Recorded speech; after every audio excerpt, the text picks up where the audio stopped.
반갑습니다. 이렇게라도 만나 뵙네요.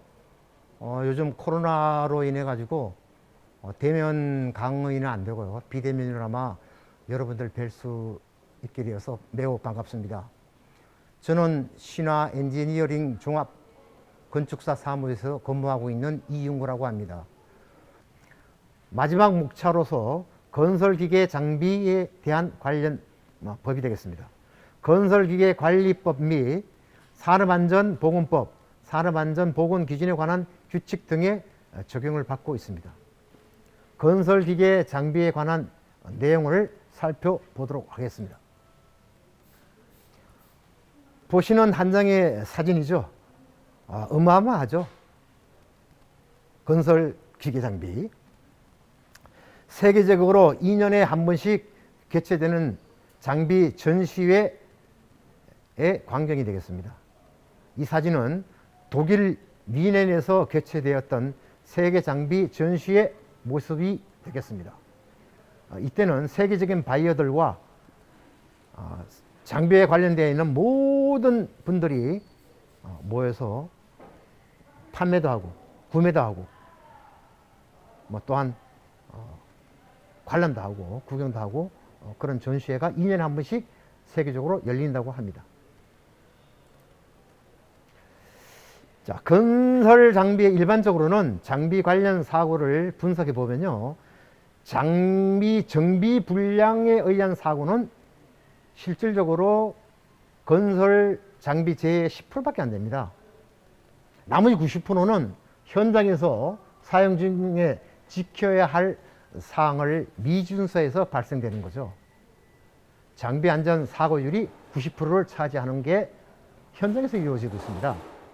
이에 우리는 장비별 준수해야 할 사항들을 사용 전 점검, 그 다음에 일상 점검, 정기 점검 등을 지키면서 사용을 한다면 장비 안전 사고는 혁혁히 막을 수 있다고 저는 자신을 합니다.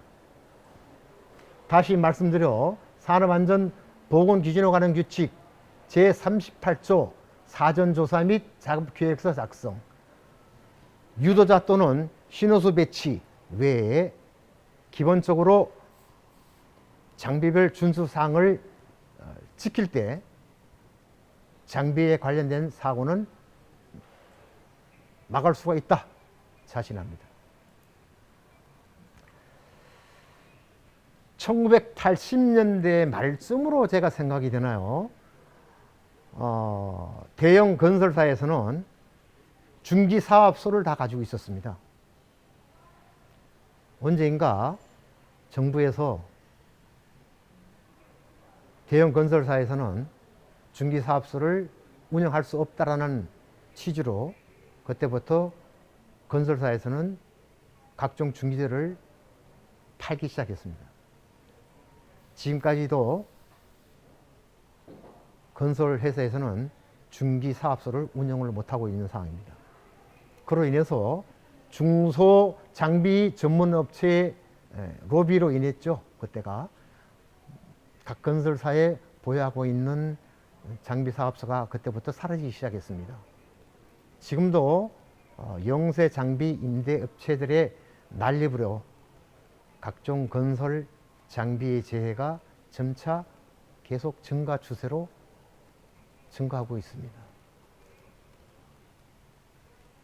그로 인해서 정부에서는 각종 법제화 및 엄격한 규제 등으로 통제가 되고 있죠.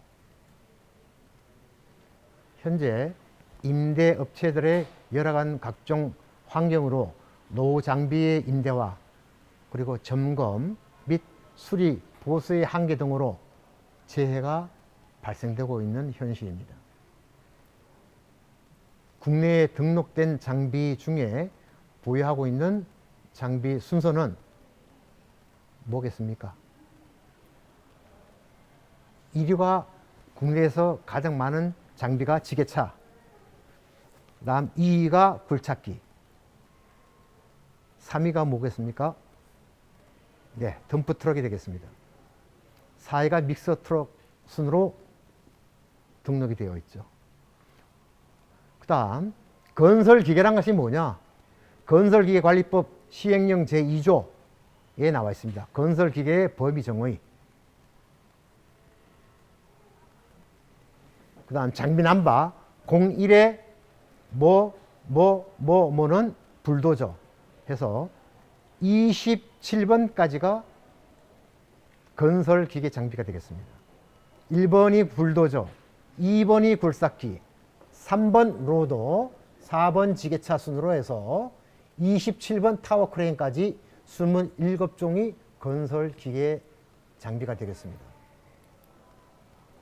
이번 장표는 건설기계의 종류별 범위가 되겠습니다. 장비별 갖추어야 할 형태입니다. 불도저부터 지게차까지 읽어보겠습니다. 불도저는 무한궤도 또는 타이어식인 것. 굴삭기 무한궤도 또는 타이어식으로 굴삭 장치가 가진 자체 중량 1톤 이상인 것은 굴삭기가 되겠습니다. 로더는 무한궤도 또는 타이어식 적재 장치를 가진 자체 중량 2톤 이상인 것. 그 다음 지게차 타이어식으로 들어올림 장치와 조종석을 가진 것. 다만 정동식으로 솔리드 타이어를 부착한 것 중 도로가 아닌 장소에서 운행한 것은 제외한다라고 되어 있습니다. 여기에서 솔리드 타이어라는 것은 통타이어를 말하는 거죠. 쉽게 말씀드리면 뭐 우리가 전투기라든가 민항기라든가 이런 데에서도 다 통타이어를 쓰게 되는 거죠. 일반 주부가 없는 타이어를 말하는 것입니다.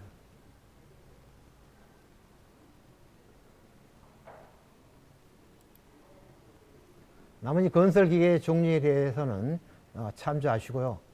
특히 27번 타워 크레인이죠. 타워 크레인은 우리가 늘상 많이 사용되는 장비로서 수직 타워의 상부에 위치한 지부를 선회시켜 중량물을 상하, 전후 또는 좌우로 이동시킬 수 있는 것으로서 원동기 또는 전동기를 가진 것이다. 여기서 3톤 미만의 타워는 무인 타워가 되겠습니다. 3톤 미만의 타워도 타워가 되겠죠. 타워 종류에 들어가겠습니다.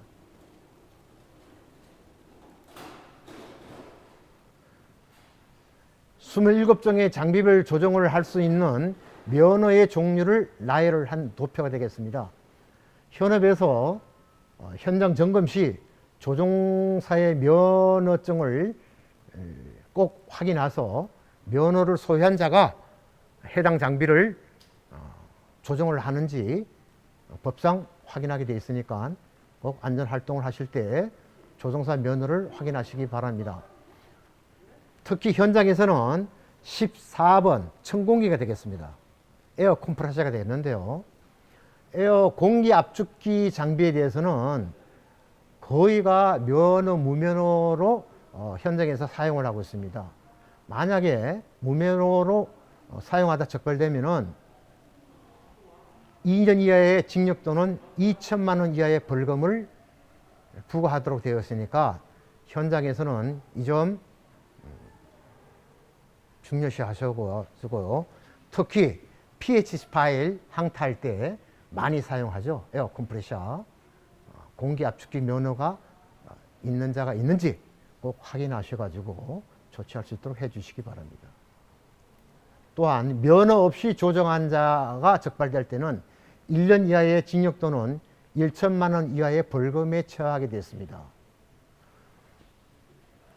또한 주택가 주변에 건설기계를 주차했을 때는 신고하면은 그 지자체가 되겠죠. 지자체에 신고하면 50만 원 이하의 과태료 또는 과태료가 부과가 되니까 주택가에 주정차 하면은 사진 찍어서 신고하십시오.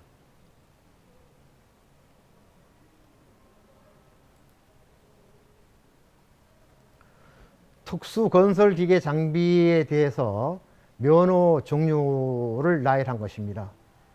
현업에 참조를 하시고 특수건설기계 면허가 되겠습니다. 꼭 참조하셔가지고 흔히 사용 많이 하진 않습니다만은 그래도 참조해 주시기를 바랍니다.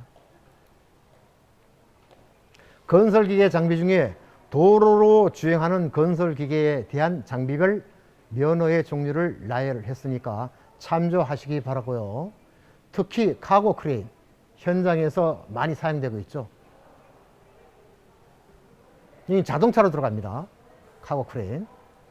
사용 빈도가 어떤 많이 사용되고 있고 12톤 이상, 12톤 이하 이렇게 구분이 됩니다. 일종 대형, 일종 보통 면허 소지자로 구분하죠. 12톤 이상일 때는 일종 대형, 12톤 이하 카고 위드 크레인일 때는 12톤 이하 보통 면허로도 운행이 가능합니다. 타워 크레인 장비의 대형 사고가 빈번히 발생되고 있죠. 2016년도에 12월 달에 건설기계 관리법 시행 규칙을 일부 개정한 사항이 되겠습니다.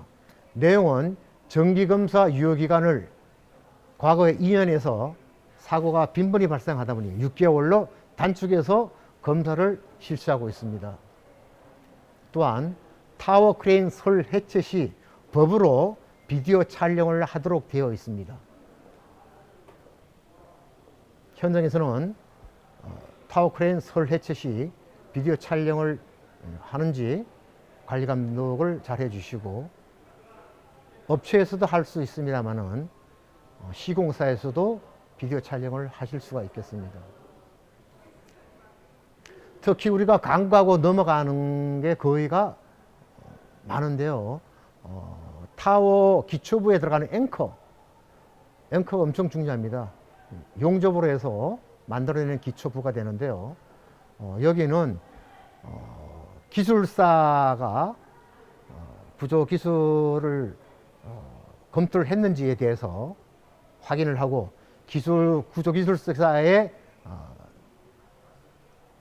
승인이 나 있는지 확인을 해 주셔야 하고요. 그 다음에 현장에서는 그 검토서를 보관해야 합니다. 또한 앵커부에 대해서, 용접부에 대해서는 비파괴 검사 확인서를 또한 현장에서 필히 보관 비치해 놔야 할 사항이 되겠습니다. 장비별 정기 검사 주기를 2021년 3월 4일부터 시행한 장표이니까요. 보시고 차량 등록증을 장비가 입고 전 또는 사용 전 반드시 확인할 내용이니까 꼭 검사를 필요한 장비인지를 확인해 주시기 바랍니다. 이 업무는 각 현장에서는 안전 파트에서 사전에 카피해서 다 복원하고 있을 겁니다. 신경을 써서 확인해 보시기 바랍니다. 전장과 같은 내용으로서요.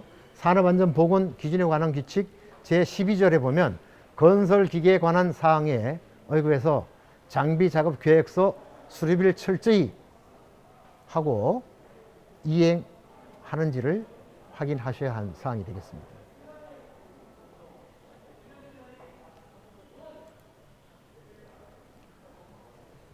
일상생활에서 흔히들 보는 그런 타워 크레인의 형상별 종류가 되겠습니다. 우리가 흔히 지나가면 타워들이 여러 가지가 보이죠. 이번 기회에 세 가지 형태의 타워가 있습니다. 짚고 알고 넘어갑시다 라는 시간이 되겠습니다. 맨 왼쪽의 타워는 탑리스 타워라고 합니다.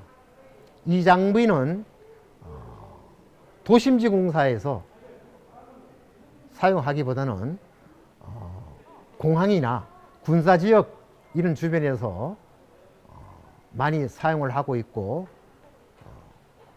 주변의 군부대에서 현장이 생기면 탑리스를 요구를 많이 하고 있습니다.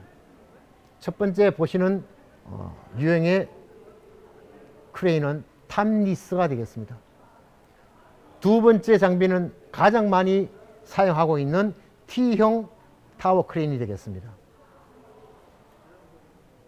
국내에서도 한국 타워에서 여러 회사에서 많이 생산이 되고 있는 타워 형태죠.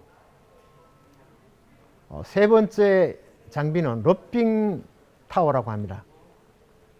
이 장비는 협소한 도심지 주변의 빌딩이나 이런 데에서 적합한 장비가 되겠죠.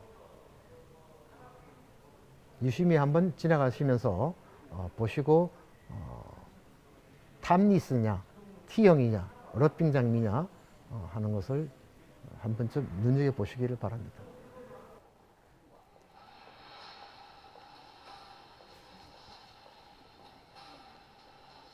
자, 장비가 붕괴되거나 쓰러지면 주변은 초토화가 되는 거죠. 보시다시피 재해가 어마어마한 재해가 발생될 수가 있죠.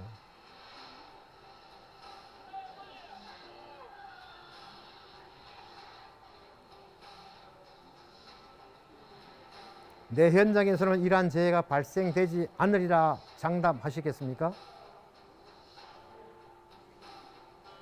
모든 것들은 사전 작업 계획에 의거해서 거기에 부합된 장비를 선정해서 현장에서 사용함이 재해를 방지하는 길이라고 생각을 합니다.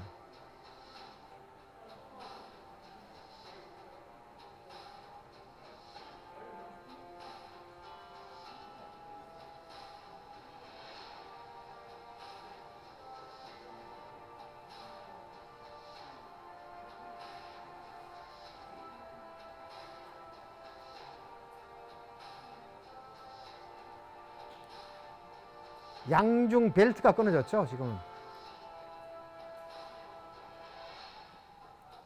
과하중이 되겠습니다. 정적 하중 초과.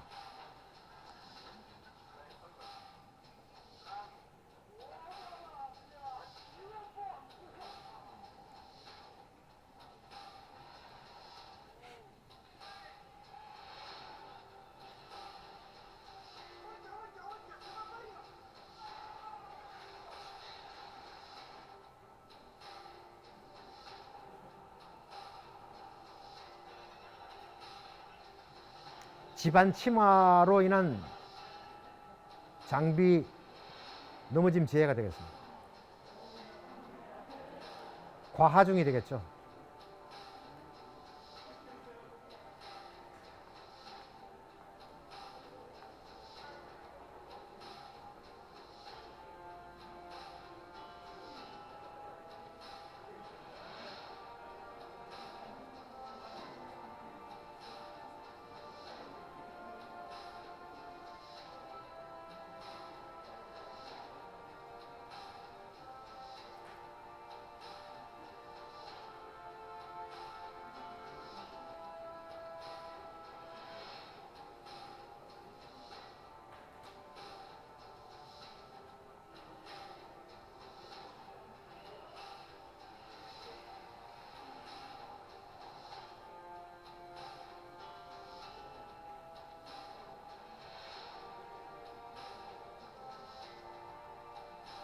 도미노 현상의 재해가 되겠습니다.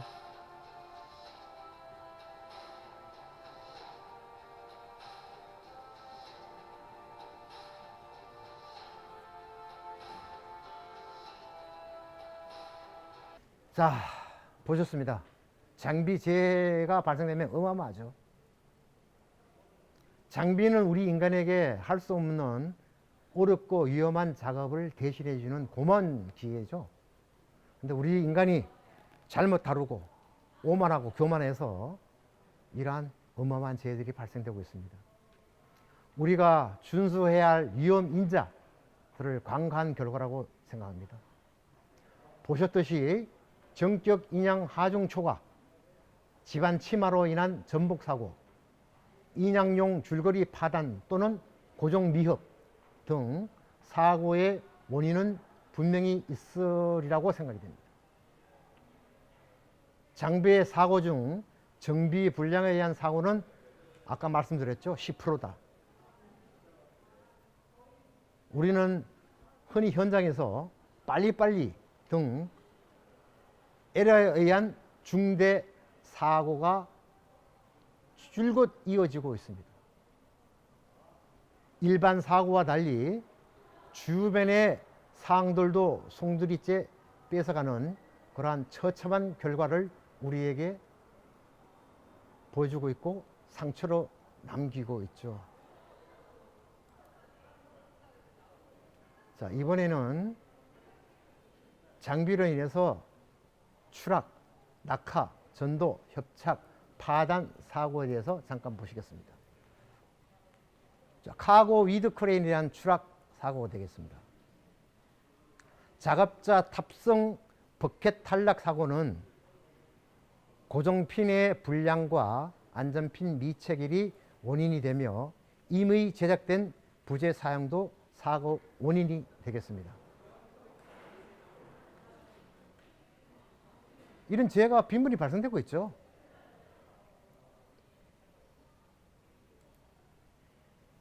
다음은 고소 작업차를 설치하는 때에는 집안 이러한 것들을 다 확인을 해야 하고 아웃트리거를 최대 확장을 해야겠죠.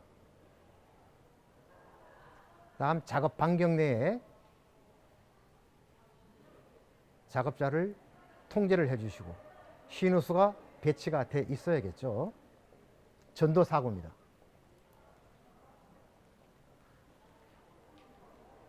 그 다음 파단입니다.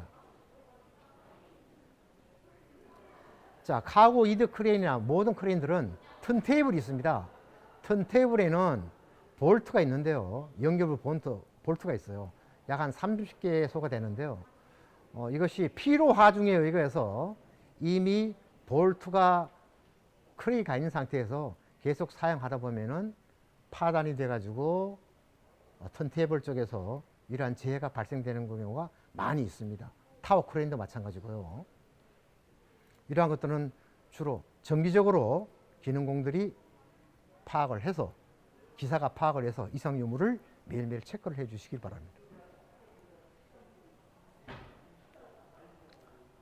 자, 이 재해는 파단에 의한 재해도 되겠습니다. 자, 카고 크레인의 슬링 파단이 되겠습니다. 이런 재해가 무수히 많이 발생되고 있죠.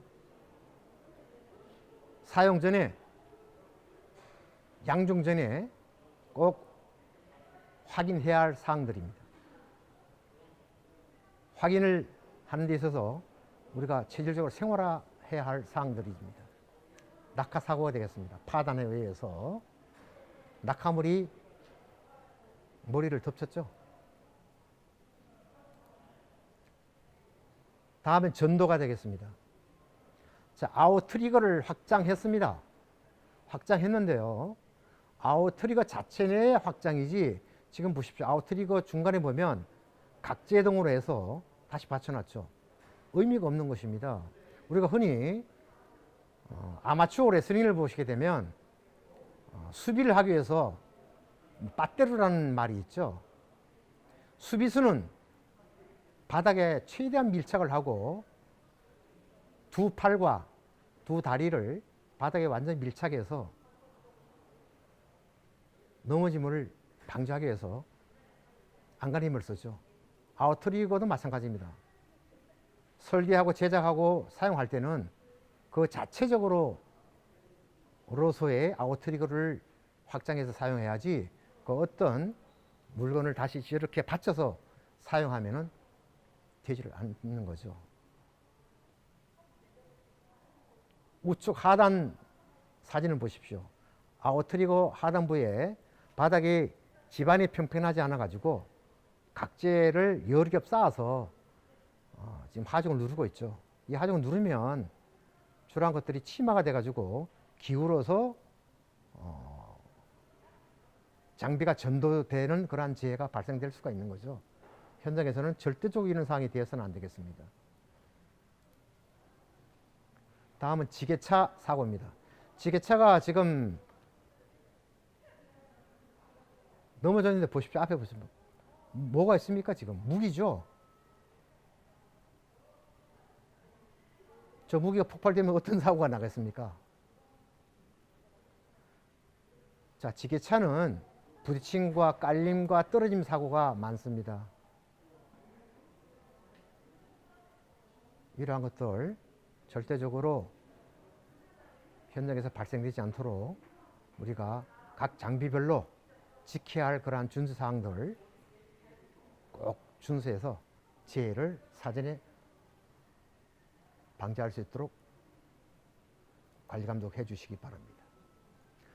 자, 지금 낙하 보십시오. 이스카바타에서 바가지가 떨어지는 버켓이 떨어지고 있죠. 버켓이 떨어지는 이유가 뭐겠습니까? 안전핀을 꼽지 않아서 사고가 나는 거죠. 그래서 저는 현장 점검 때 표현을 이렇게 합니다. 현장 식당에 있는 아주머니께 저기 포크레인 쪽에 가서 빨간 리본이나 색깔 있는 리본이 버켓에 달려 있는지 확인을 하고 오세요 라고 말씀드립니다. 그래서 안전핀에 꼽은 상태에서는 현장에서 리본을 달아 가지고 멀리에서도 핀이 결합이 돼서 체결이 돼서 작업을 하고 있다는 것을 항상 관리 감독할 수 있도록 볼 수 있도록 그러한 안전 활동도 하는 것입니다. 우리 현장에서 모든 분들 다 재해가 이스카베테 재해는 이러한 재해 안전핀을 체결하지 않고 작업하다가 낙하해서 떨어지는 이런 사고가 비일비재하게 발생되는 사고가 되겠습니다.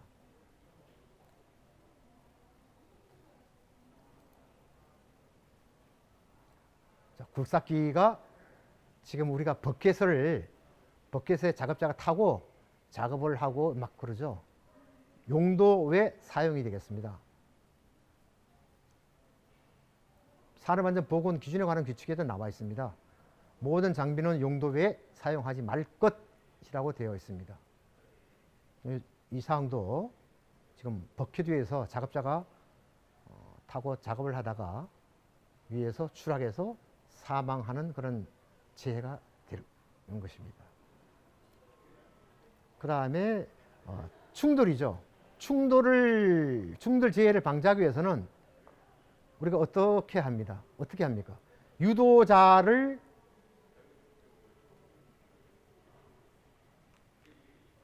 배치하게끔 되어 있고요. 그 다음에 후방 감시 카메라가 설치가 되어 있죠. 법에도.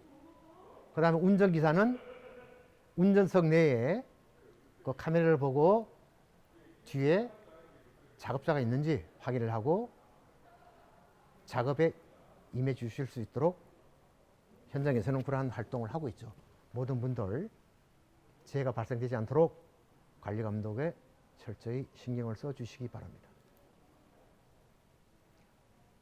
자, 협착 끼임 재해가 되겠습니다. 우리가 우측 사진 보십시오.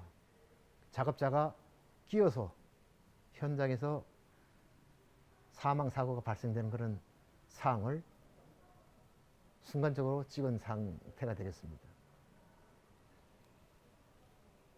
장비 작업장 주변에는 바리케이트 등을 쳐서 관계자의 출입을 통제하고 신호수를 배치를 하고 하는 활동 사항을 해야겠죠. 자, 이상과 여러 가지를 보셨습니다. 우리 건설 기계 장비는 기본과 원칙을 준수하는 사항들, 우리 스스로가 모든 것을 지킬 때 현장에서는 무죄가 달성된다고 봅니다. 지금 1번 사항에서부터 10번 사항들 현장에서 주시하시고 간과하지 마시고 읽어보시고 관리감독에 임해 줄 수 있도록 하여 주시기 바랍니다. 본 영상을 한번 보시겠습니다.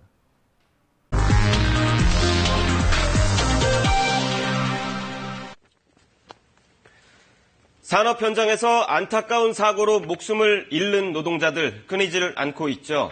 산업재해 사망자를 절반으로 줄이겠다는 대통령의 공약에도 불구하고 여전히 매년 1,000명 정도가 세상을 떠나고 있고 특히 이 가운데 절반가량이 건설 현장에서 발생하고 있습니다.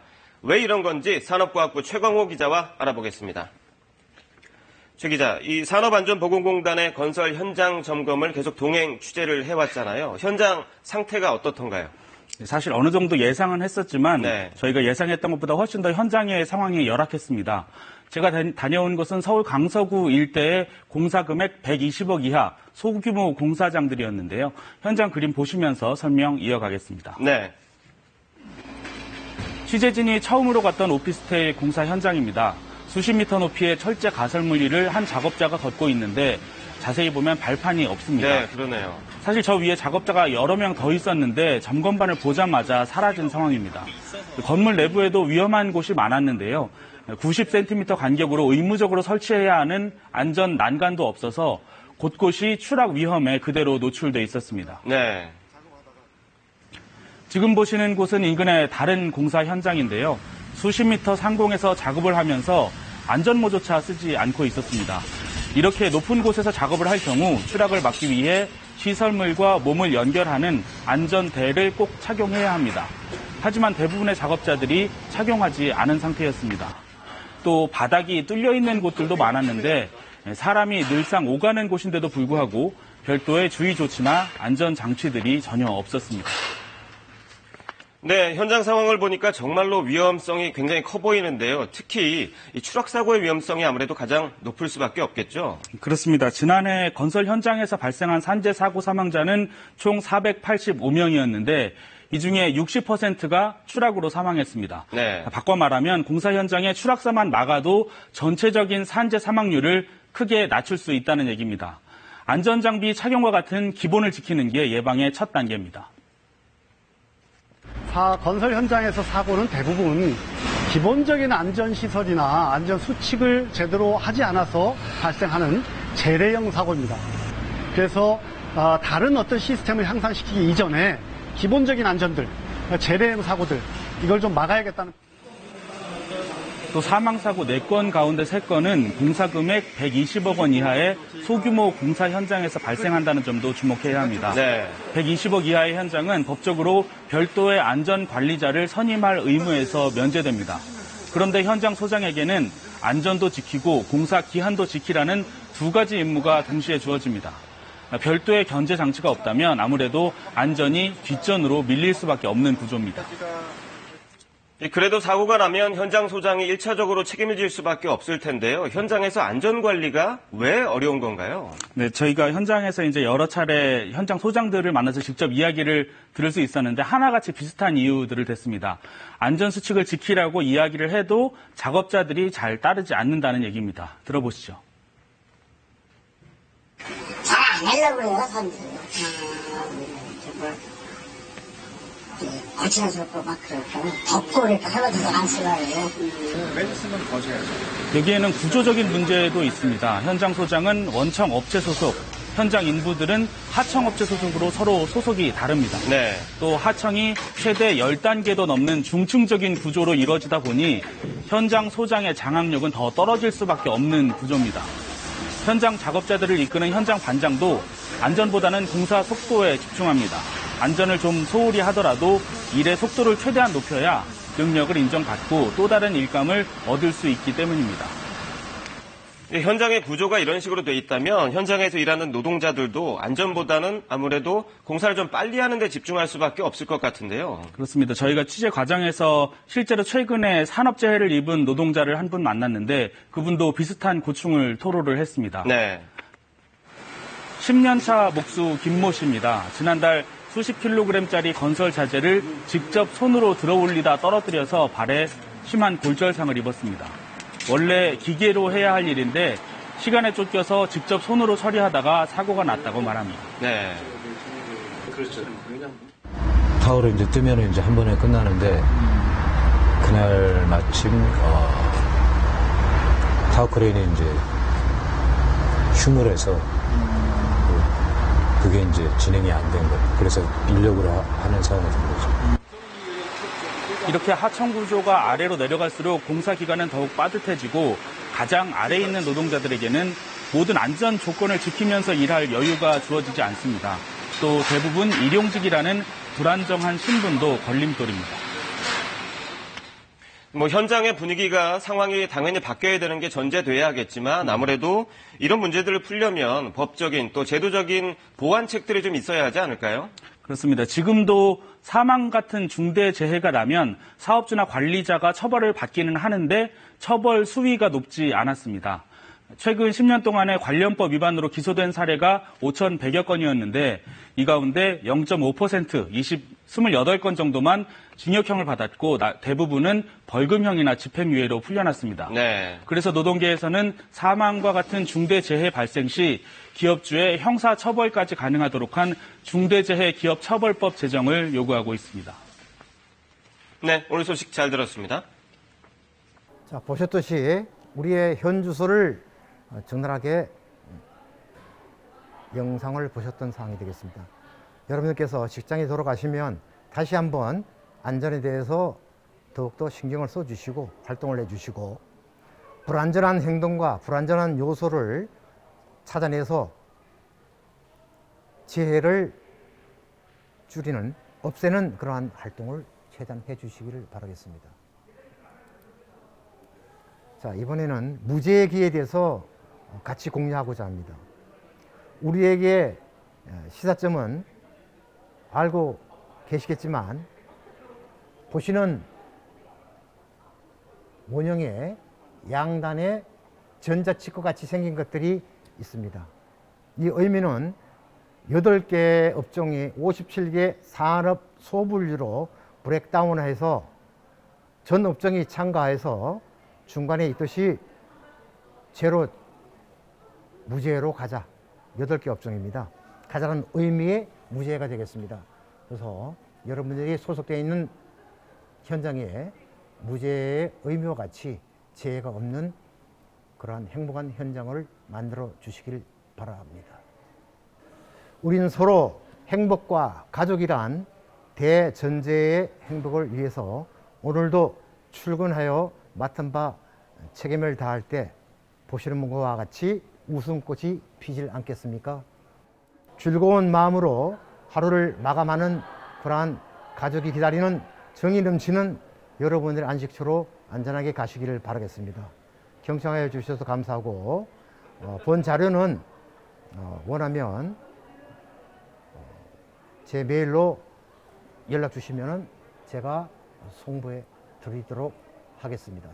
감사합니다. 경청해 주셔서.